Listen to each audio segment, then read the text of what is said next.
Our greatest evangelist for American liberty became immortal. He's a martyr now for American freedom. He was a missionary with a noble spirit and a great, great purpose. He did not hate his opponents. He wanted the best for them. That's where I disagreed with Charlie. I hate my opponent, and I don't want the best for them. I'm sorry. I am sorry, Erica. But now Erica can talk to me and the whole group, and maybe they can convince me that that's not right, but I can't stand my opponent.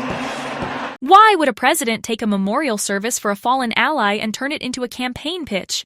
That's the question at the center of Trump's remarks at Charlie Kirk's memorial. Instead of fostering unity, he leaned hard into fear, enemy-making, and political divisiveness. Today, we'll break down line by line how his words disrupted the moment and what that means for the political landscape. Once you see the shift from tribute to attack, you'll understand why many call this one of his most revealing speeches yet. Why would a tribute meant to console friends and family suddenly turn into a stage for political attacks? That's the question that hung over Trump's address at Charlie Kirk's memorial.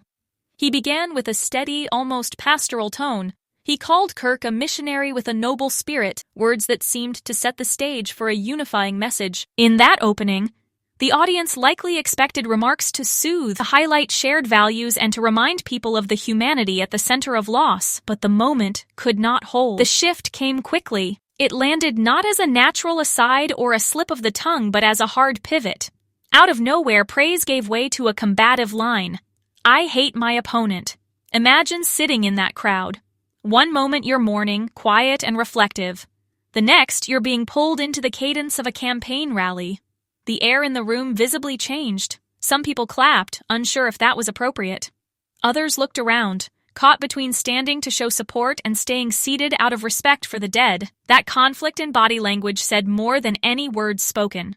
At most memorials, especially those attended by heads of state or presidents, the language leans toward healing. Leaders often aim to place the moment above politics. Even when addressing a polarizing figure, they tend to frame their message around service, sacrifice, or national belonging. That's part of why this pivot stood out. By moving into partisan combat lines, Trump turned what could have been a unifying moment into a dividing wall. It sounded less like a remembrance and more like a rehearsal for the campaign trail. This wasn't just a matter of tone. The content itself locked into familiar patterns you'd expect at a rally.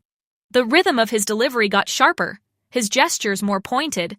He laid down contrast, emphasizing us against them. CNN's review noted how the speech sounded more like a rally than a eulogy. That matters because it shows this was not an accidental slip driven by grief or nerves.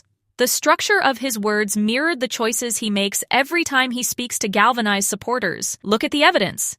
He didn't wander into a policy discussion or throw out a single misplaced line. He returned again and again to a theme of personal grievance and political battle. If you want a simple way to picture the effect, think of a preacher who starts by guiding the congregation through prayer, but then suddenly raises a fist and begins campaigning from the pulpit.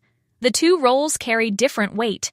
Putting both in the same breath blurs the purpose of the gathering. In this case, it muddled whether the audience had come to say goodbye or to reaffirm their place in a movement. That mix bred discomfort even for those inclined to support him, and that leads to a deeper question.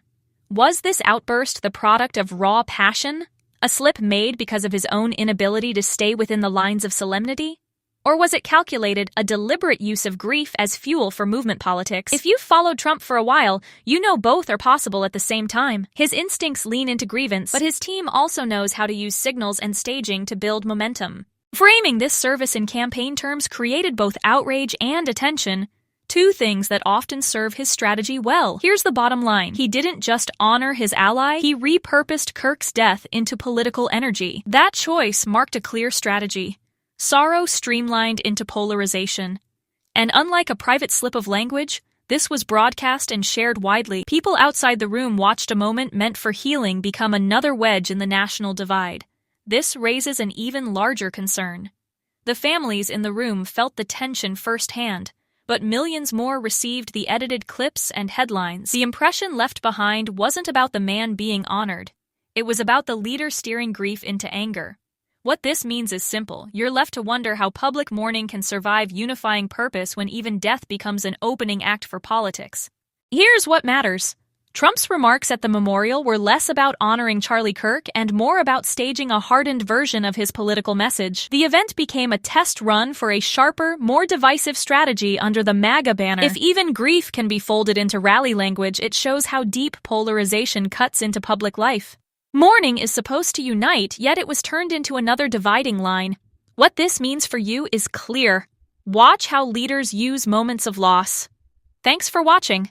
Subscribe for clear, regular updates so you don't miss how these shifts affect us all.